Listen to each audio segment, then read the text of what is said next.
멕시코에 있는 큰 시장 한 구석에서 양파를 팔고 있는 할머니에게 어떤 미국인이 가격을 흥정합니다. 미국 사람은 가격을 흥정하다가 할머니가 가지고 온 양파 20주를 전부 사겠다고 합니다. 그런데 할머니는 단호하게 거절합니다. 할머니가 기뻐할 줄 알았는데 오히려 거절을 하니까 궁금해서 미국 사람이 물어봅니다. 할머니, 여기 양파 팔러 오시지 않았습니까?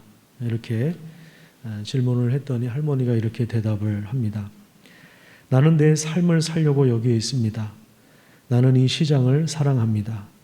햇빛과 바람에 흔들리는 종려나무를 사랑합니다.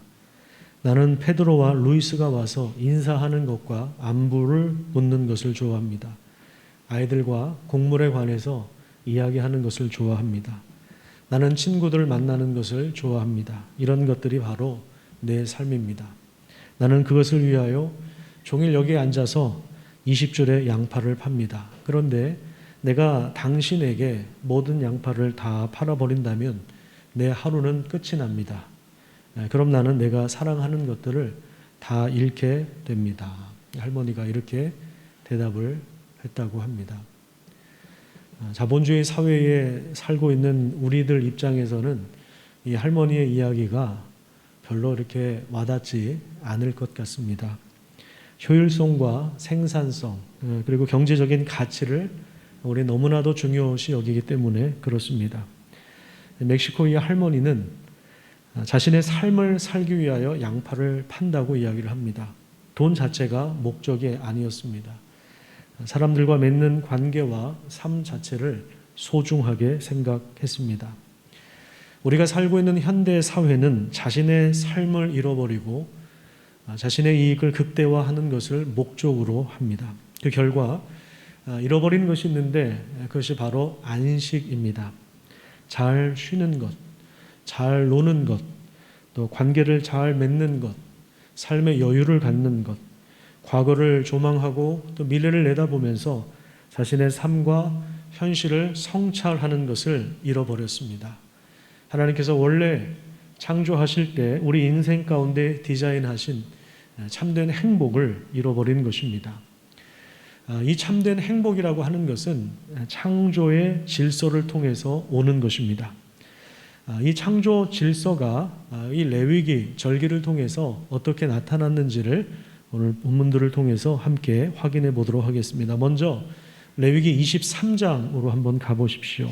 1절부터 3절까지 말씀해 보시면 여호와께서 모세에게 말씀하여 이르시되 이스라엘 자손에게 말하여 이르라 이것이 나의 절기들이니 너희가 성회로 공포할 여호와의 절기들이니라. 엿새 동안은 일할 것이요 일곱째 날은 쉴 안식일이니 성회의 날이라. 너희는 아무 일도 하지 말라. 이는 너희가 거주하는 각처에서 지킬 여호와의 안식일이니라. 6일은 최선을 다하여 일을 하고 일곱째 날은 안식일로 지정해 주셨습니다. 그래서 그날은 생산을 멈추고 노동을 멈추고 일하던 것을 다 내려놓고 공동체가 함께 하나님을 예배합니다. 안식일은 일 안 하고 그냥 널브러져 있는 것을 말하는 것이 아니라 거기 3절을 다시 한번 보시면 일곱째 날은 쉴 안식일이니 무슨 날이라고 그랬습니까? 성회의 날이다. 이건 거룩한 모임이다. 우리가 예배를 통해서 함께 하나님을 예배하며 하나님을 기뻐하며 하나님을 찬양하는 것.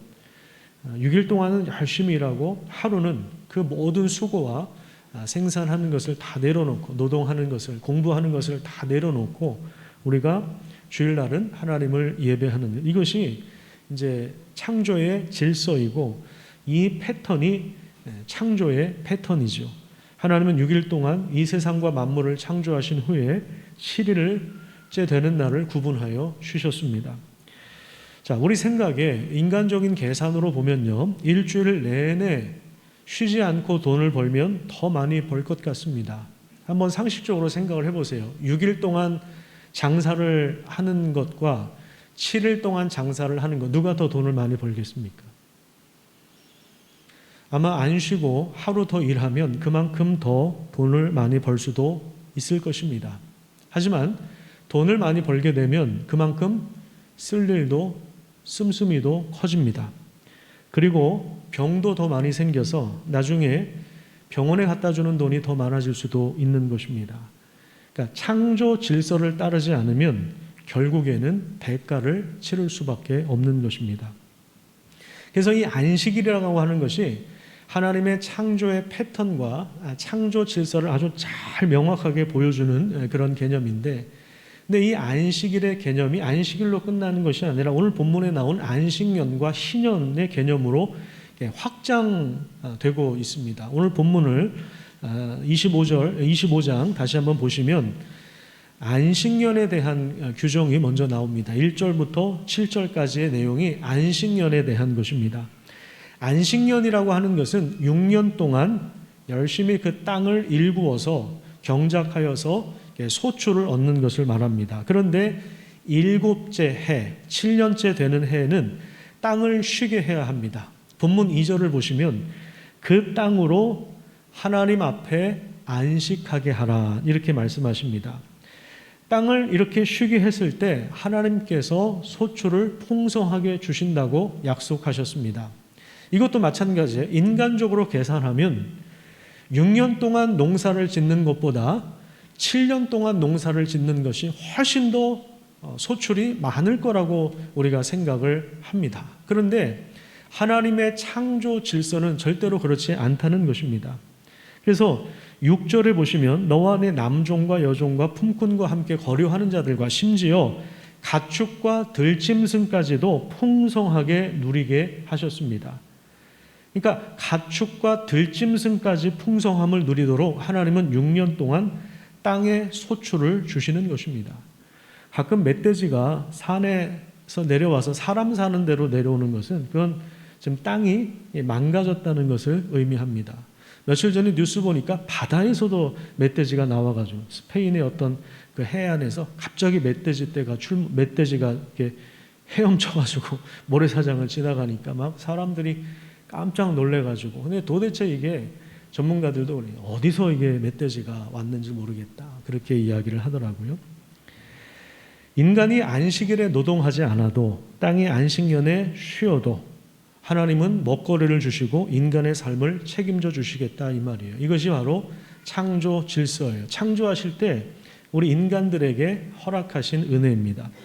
그래서 안식년을 통하여 하나님께서 소출을 풍성히 주심으로 모든 그 인종과 계층의 벽이 허물어집니다. 그러니까 집에 있는 종들까지도, 거류민들, 이방인들, 나그네들까지도, 외국인까지도, 심지어 가축과 또 들짐승까지도 풍성하게 나눌 수 있도록 그렇게 하신 것입니다. 그러니까 인종과 계층의 벽이 허물어지고 사람과 짐승이 조화를 이루면서 살아가도록 그렇게 창조하신 것입니다. 자, 그런데 지금 이 레위기의 말씀은 우리가 주목해서 봐야 될 것이 경제적인 소득의 원리를 말하는 것이 아닙니다. 이렇게 하면 너네들 경제적으로 잘 될 거야. 그 얘기를 하는 게 아니에요. 레위기는 경제적인 문제를 다루는 책이 아닙니다. 사회적인 문제를 정치적으로 다루지도 않습니다. 인간의 삶과 밀접한 경제적인 일상의 문제를 거룩의 문제로 다루고 있습니다. 인간의 모든 일상을 하나님이 다스리시는 영역으로 새롭게 하시는 것입니다. 그래서 4절을 한번 보십시오. 오늘 본문 4절에 보시면 이것이 누구에 대한 안식이라고 이야기하고 있습니까? 여호와께 대한 안식이다. 이 말은 여호와를 위한 것이다. 하나님을 위한 것이다. 이런 뜻입니다. 하나님의 주권, 하나님의 질서, 하나님의 창조의 패턴에 우리 인간을 참여시켜서 우리 인간의 삶을 복되게 하시는 것입니다. 이것이 바로 안식년을 허락하신 이유입니다. 자, 그런데 이 안식년의 개념이 또 어떻게 확장되느냐 하면 희년으로 확장이 됩니다. 8절부터는 희년에 대한 규정이 나오는데 굉장히 중요하기 때문에 같이 한번 읽겠습니다. 8절에서 12절 말씀입니다. 시작. 너는 7 안식년을 계수할지니 이는 7년이 7번인즉 안식년 7번 동안 곧 49년이라. 7째 달 열흔날은 속죄일이니 너는 뿔라팔 소리를 내되 전국에서 뿔라팔을 크게 불지며 너희는 50년째 해를 거룩하게 하여 그 땅에 있는 모든 주민을 위하여 자유를 공포하라. 이 해는 너희에게 희년이니 너희는 각각 자기의 소유지로 돌아가며 각각 자기의 가족에게로 돌아갈지며 그 50년째 해는 너희의 희년이니 너희는 파종하지 말며 스스로 난 것을 거두지 말며 가꾸지 아니한 포도를 거두지 말라. 이는 희년이니 너희에게 거룩함이니라. 너희는 밭의 소출을 먹으리라. 자, 희년은 뭐냐면 안식년이 7년째잖아요. 근데 그 7년째 안식년을 7번 지내면 49년이 되죠. 그 49년 다음 해 50년이 되는 해부터 이제 희년이 되는 50년째 해가 이제 희년이 되는 거예요. 희년을 선포하는 그런 해인데 7월 10일 날 9절에 보시면 7월 10일 날 이 속죄일에 전국에 뿔나팔을 붑니다. 희년이 이제 시작되는 거예요. 이때부터 속죄 대속죄일에 대제사장이 한 번 지성소에 들어간 날이 7월 10일이거든요. 그러니까 죄에 대한 하나님의 용서를 통하여 이 땅의 희년에 귀한 은혜를 하나님께서 허락해 주신다는 것을 보여주고 있는데 이 뿔나팔 소리가 전국적으로 울려 퍼집니다. 모든 이스라엘 백성들이 그 나팔 소리를 듣게 됩니다. 그러면 이 나팔 소리를 듣고 이제 희년이 선포되었는데 이것은 참된 자유와 해방을 알리는 소리입니다. 그래서 10절을 보시면 희년을 알리는 나팔 소리가 나면 모든 것이 다시 원래 원위치로 다 돌아갑니다. 그러니까 10절에 나온 대로 자기의 소유지로 땅으로 돌아가고 그 다음에 자신의 가족에게로 돌아가는 기쁨의 날이 되는 것입니다. 이스라엘 12지파 사람들은 모두 다 땅을 분배받았죠. 이걸 이제 기업이라고 하는데 기업을 다 받았습니다. 하지만 살다 보면 원치 않는 질병을 만나기도 하고 여러 가지 재난으로 인해서 경제적인 어려움을 당할 때가 있습니다. 예를 들면 룻기에 나오는 나오미의 가정처럼 말입니다. 기근을 만나죠. 기근을 만나니까 아마 땅을 팔았을 겁니다. 땅을 판 돈을 가지고 이민을 갑니다. 이민을 갔는데 거기서 남편이 죽어요. 그리고 두 아들이 10년 어간에 죽습니다. 고대 사회에 남자들이 죽었다는, 집안에 남자들이 없다는 것은 경제력을 완전히 상실했다는 것을 의미합니다. 그래서 다시 베들레헴으로 돌아오는데 나오미와 며느리 룻이 돌아와요. 그런데 돌아왔는데 이삭을 주어야만 먹고 살 수 있는 취약 계층이 되었습니다. 반지하에 살아서 비가 많이 오면 물 난리를 겪어야 하는 극빈 계층이 된 것입니다. 어쩔 수 없이 땅을 팔아야 되는 사람도 있고 땅을 팔면 뭐 일을 할 수가 없으니까 땅 주인에게로 가서 소장농이 되는 그 주인의 종으로 살아야 되는, 농사를 짓고 소장농이 되어서 근근히 살아야 되는 사람들도 있었을 것입니다. 그런데 50년째 되는 해, 희년 그 나팔 소리가 나면 이 뿔나팔, 이게 이제 요벨이라고 하는데 이걸 영어로 주빌리 이렇게 이제 번역을 했습니다. 주빌리라고 하는 단어가 바로 이 희년을 상징하는, 뿔나팔이라고 하는 단어가 희년을 상징하는 고유 명사가 되었습니다. 이 나팔 소리가 나면, 이 희년이 되면 그때는 어떻게 되냐면 자기 땅을 이제 회복할 수가 있는 거예요. 그래서 자기 땅을 회복하고 자기 집을 회복하고 그리고 땅 주인에게 품꾼으로 살던 종도 원래 위치로 회복됩니다. 그리고 모든 채무 관계가 다 면제가 됩니다. 예를 들어서 한 10억 정도의 빚을 지고 살았어요. 매달 거기에 대한 이자를 내는데 그 빚에 대한 탕감을 해주는 해, 그 해가 바로 희년입니다. 여러분 얼마나 좋겠습니까? 만약에 이것이 우리의 입장이라고 한번 생각을 해보세요. 빚에 허덕이고 있었는데 그 이자 때문에 눌려 있었는데 내가 이 탕감을 받는 해가 온다면 여러분 얼마나 기쁘겠습니까? 내가 누군가의 종으로 매여 있었는데 거기에서 풀려나서 이제 자유롭게 살 수 있다면 얼마나 좋겠습니까? 땅을 잃어버렸는데, 집을 잃어버렸는데 그것을 다시 회복할 수 있다면 얼마나 좋겠습니까?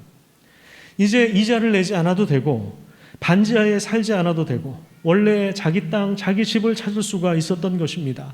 다른 사람의 종으로 살지 않습니다. 이제 우리도 땅을 소유할 수 있고 그리고 경작할 수 있고 가족들과 함께 모여서 살 수 있었던 날, 이 날이 바로 희년인 것입니다. 그러니까 모든 것이 리셋되는 거예요. 희년은 새롭게 다시 출발할 수가 있었던 것입니다. 이 날이 바로 50년째가 되는 희년입니다.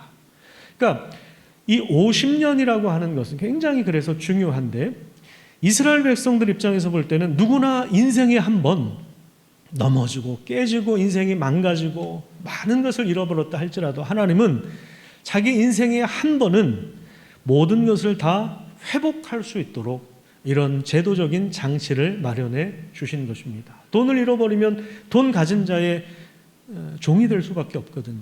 땅을 잃어버리면 땅 가진 자의 종이 될 수밖에 없는 세상에서 이 잃어버린 것을 다시 회복해서 새롭게 출발할 수 있는 귀한 은혜를 허락해 주신 것입니다. 이것이 여러분 얼마나 기쁨이 넘치는 일이겠습니까? 이것이 바로 시온의 영광이 빛나는 아침이에요. 어둡던 이 땅이 밝아오는 날, 슬픔과 애통이 기쁨이 되는 날, 매였던 종들이 다시 돌아오는, 우리가 그 찬양 부르지 않습니까? 이것이 바로 희년의 그 놀라운 해를 선포하는 거예요. 그 시온의 영광이라고 하는 것이 바로 이 부분을 언급하는 것입니다. 그래서 이스라엘의 사회, 경제, 모든 그 삶의 시스템은 이 희년을 중심으로 돌아갑니다. 그래서 14절부터 보시면 이게 부동산 거래에 대한 내용이 나오는데, 누군가의 땅을 사거나 팔 때, 집을 매매할 때 희년이 얼마 남았나를 계산합니다. 예를 들어서 희년이 10년 남았어요. 근데 이 땅에서 1년 동안 나는 소출이 약 한 1억 정도 돼요. 그러면 이 땅이 거래가가 어느 정도 되겠습니까? 한 10억 정도가 되는 거예요. 근데 희년이 많이 남았어요. 한 40년 남았어요. 그러면 이 땅값은 더 올라가겠죠. 자, 이 과정에서, 매매하는 과정에서 14절에 보시면 어떻게 하지 말라? 형제를 속이지 말라. 무슨 말입니까? 땅 가지고, 집 가지고 장난치지 말아라. 그 이유가 무엇입니까? 23절을 보시면 같이 한번 읽어볼게요. 이거는 굉장히 중요한 말씀입니다. 희년과 안식년의 근거가 되는 신학적인 원리인데, 23절 말씀 우리 같이 한번 읽어보도록 하겠습니다. 시작. 토지를 영구히 팔지 말 것은 토지는 다 내 것임이니라. 너희는 거류민이요 동거하는 자로서 나와 함께 있느니라. 땅의 원래 주인이 누구라고요? 땅은 하나님의 것입니다. 그러니까 누구도 하나님 앞에서 이 땅이 내 거다, 내 소유권을 주장할 수 없었어요. 이스라엘 백성들은 그 소유권을 가진 것이 아니에요. 단지 사용권을 가진 것입니다. 여러분, 이 단어를 꼭 기억하십시오. 우리는 소유권을 가진 게 아니에요. 뭘 가졌다고요? 사용권을 가지고 있는 거예요. 근데 생각해 보세요. 이게 맞는 것 같아요. 내 호흡, 내가 숨 쉬는 거, 내 지식, 내 재산, 내 부동산, 내가 가지고 있는 모든 것, 하나님 앞에서는 이거 내 거다라고 주장할 수가 없는 거예요. 하나님께서 언제든지 부르시면 다 내려놓고 가야 되는 거예요. 사용하다가, 하나님 허락하신 기간 동안 사용하다가 그 사용 기간이 끝나면 딱 내려놓고 가는 거예요. 이게 신앙이고 이게 믿음이에요. 그래서 아브라함도 믿음으로 살 때 어떻게 살았어요? 이 땅에서는 나그네처럼, 거류민처럼 살았습니다. 왜?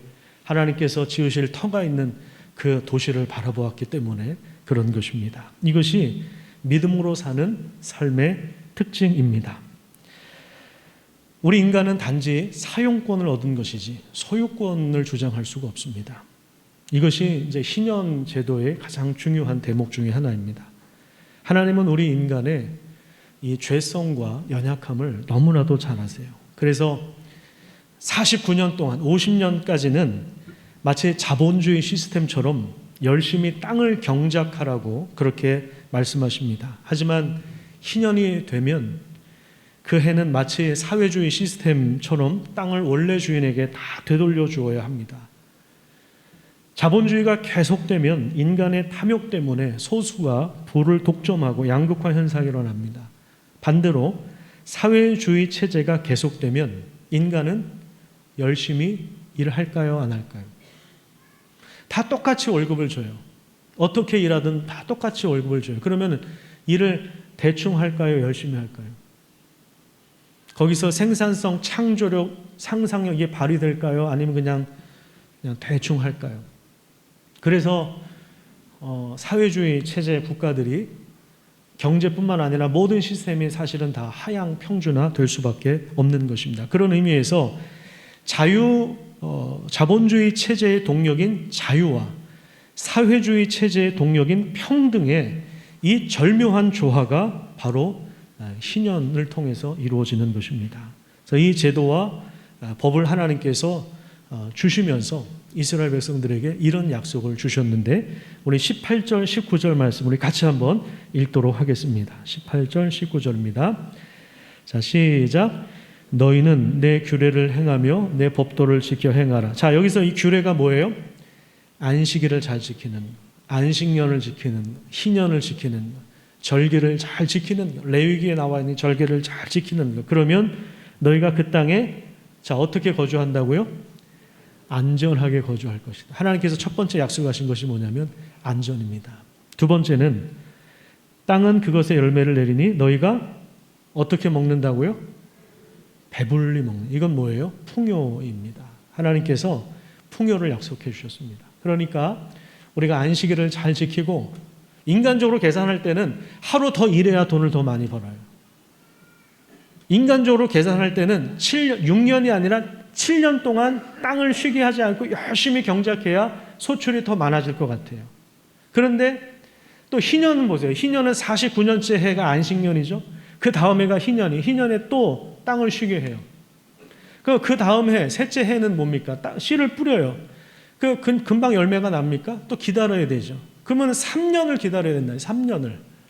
3년 동안 소출이 없게 되는 거예요. 그게 희년이에요. 그러니까 이게 인간적인 계산으로는 사실 지키기가 굉장히 어렵습니다.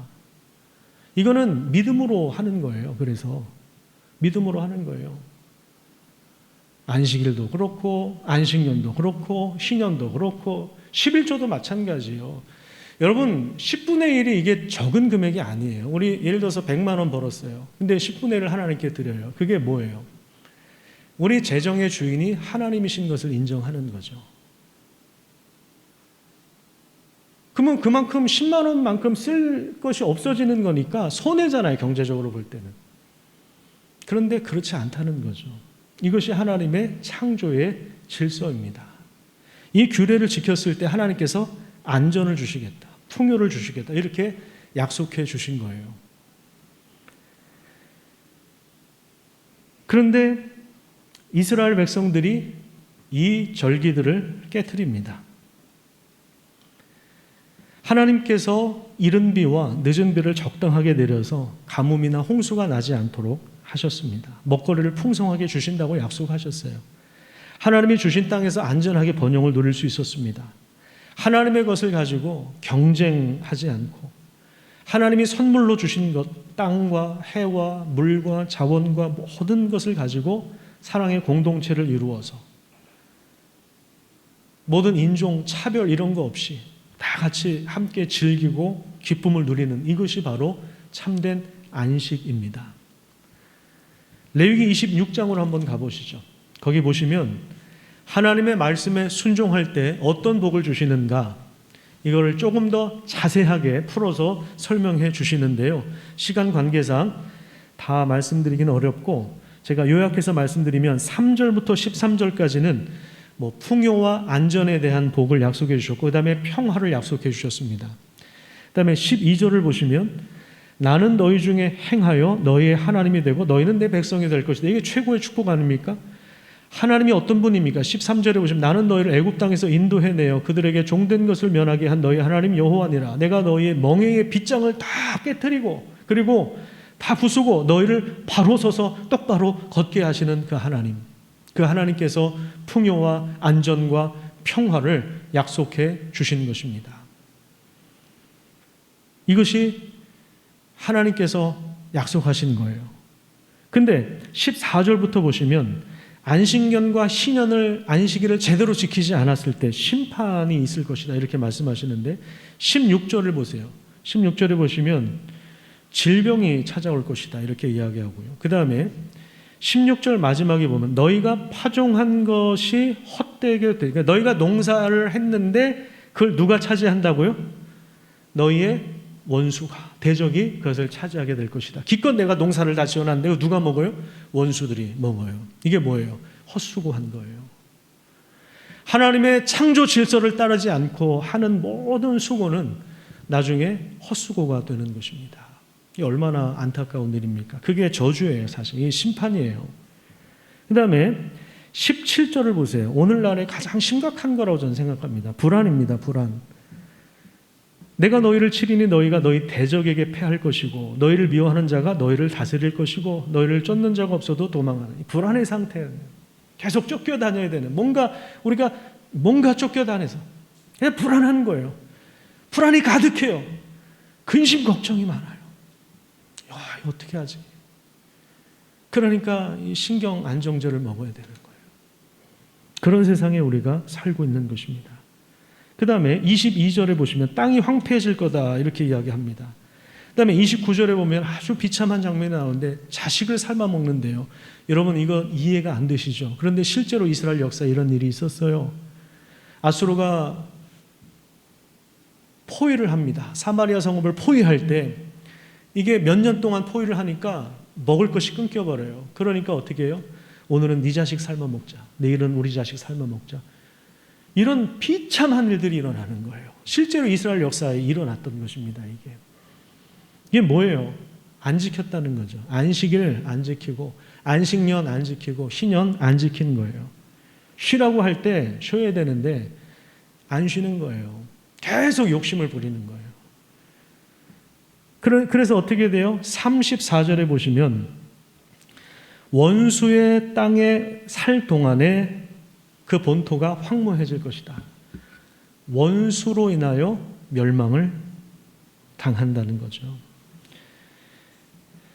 바벨론에 포로로 끌려가 있는 동안에 하나님이 이스라엘 땅을 다시 회복시키실 것을 지금 하나님이 내다보고 있는 것입니다. 우리 성경을 하나 찾아볼게요. 역대하 36장을 한번 보십시오. 역대하 36장입니다. 709페이지에 있습니다. 구약성경 709페이지 보면 역대하 36장 21절에 보면 지금 이 이스라엘 역사가 500년 정도 진행되다가 이제 바벨론에서 완전히 멸망을 당하는 내용이 36장에 나오는데 그래서 이제 일할 만한 사람이 다 포로로 끌려갔어요. 포로로 끌려가니까 농사를 지을 수 있어요, 없어요? 그 땅에 농사를 지을 수가 없어요. 그러니까 어떻게 돼요? 21절에 보시면 토지가 황폐해질 수밖에. 근데 경작할 사람은 없으니까. 그런데 참 놀랍게도 그 황폐한 기간에 땅이 뭘 누렸다고 합니까? 안식년을 누린 것 같이 안식하여 몇 년을 지냈어요? 70년. 이 70년이 어떤 기간입니까? 이스라엘 백성들이 정확하게 70년 동안 포로 생활을 했던 그 날이죠. 예레미야에게 말씀하신 대로 70년. 70년이라는 숫자를 잘 생각해 보세요. 70년이면 안식일이 몇 번 지나간 겁니까? 안식년이 몇 번 지나간 거예요? 10번이죠. 이해가 되세요? 7년째가 안식년이니까 70년은 안식년이 10번 맞죠? 네, 10번. 자, 이게 무슨 말이냐면 이스라엘 역사가 대략 한 500년 정도 진행돼요. 그런데 그동안 안식년, 희년을 제대로 지키지가 않아요. 그러니까 사회, 경제, 정의가 완전히 무너져요. 그래서 이사야서, 에스겔서, 예레미야서 이런 거 읽어보세요. 읽어보시면 빈부격차, 양극화 이게 심해지고 하나님의 공의가 실현되지 않아요. 소수가 부를 독점해요. 권력을 독점해요. 그러니까 그 결국에 어떻게 돼? 이스라엘 사회가 완전히 망가져서 아수르와 바벨론의 침공을 받아요.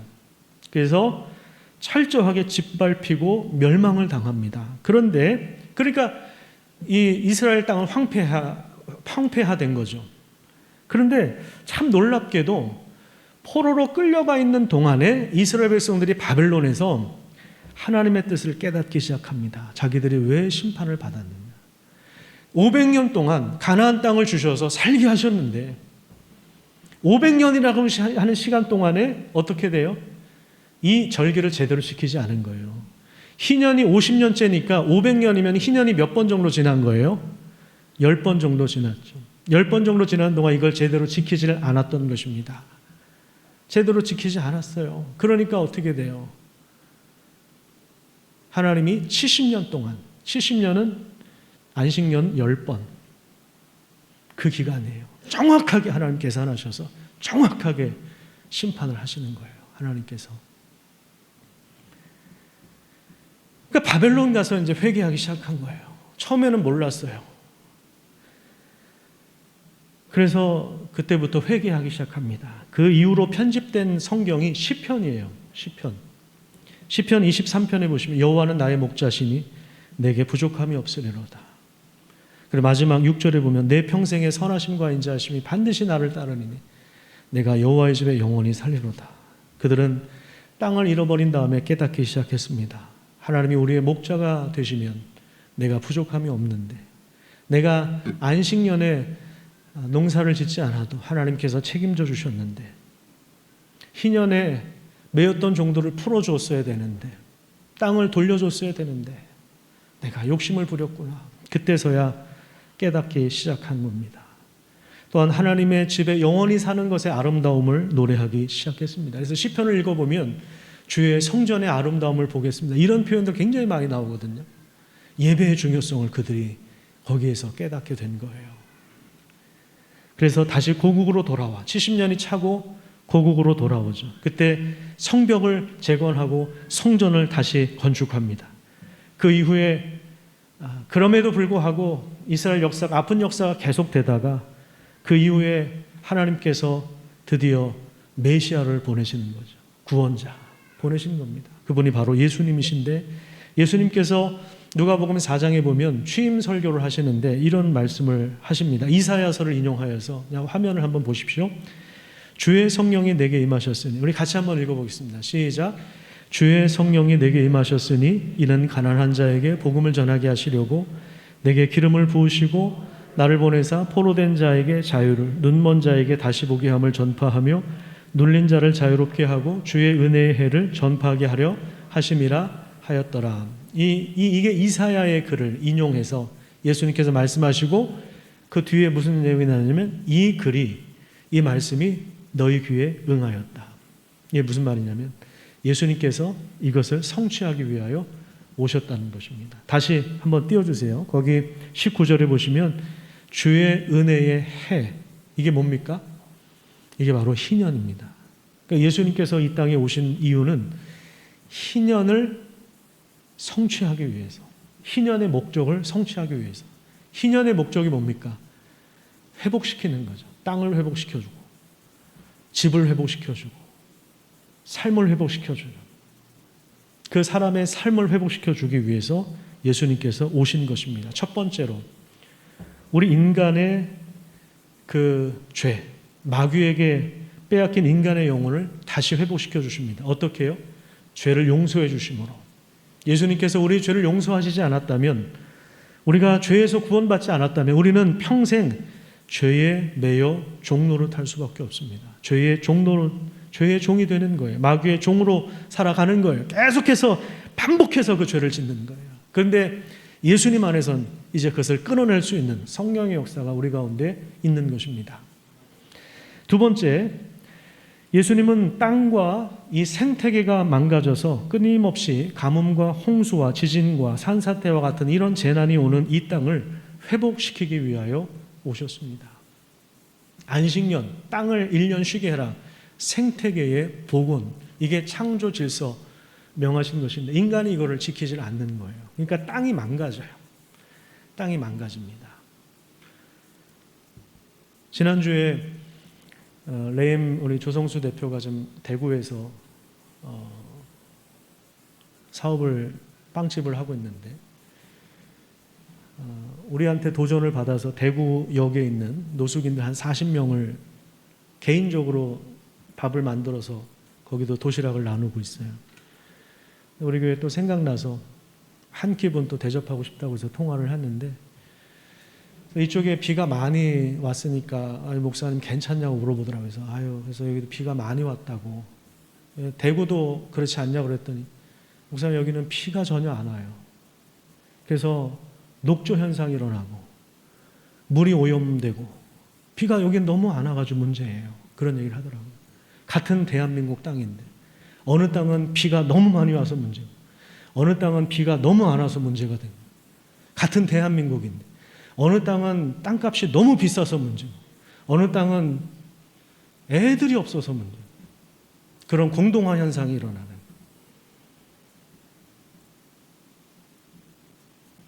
그런 세상에 우리가 살고 있습니다.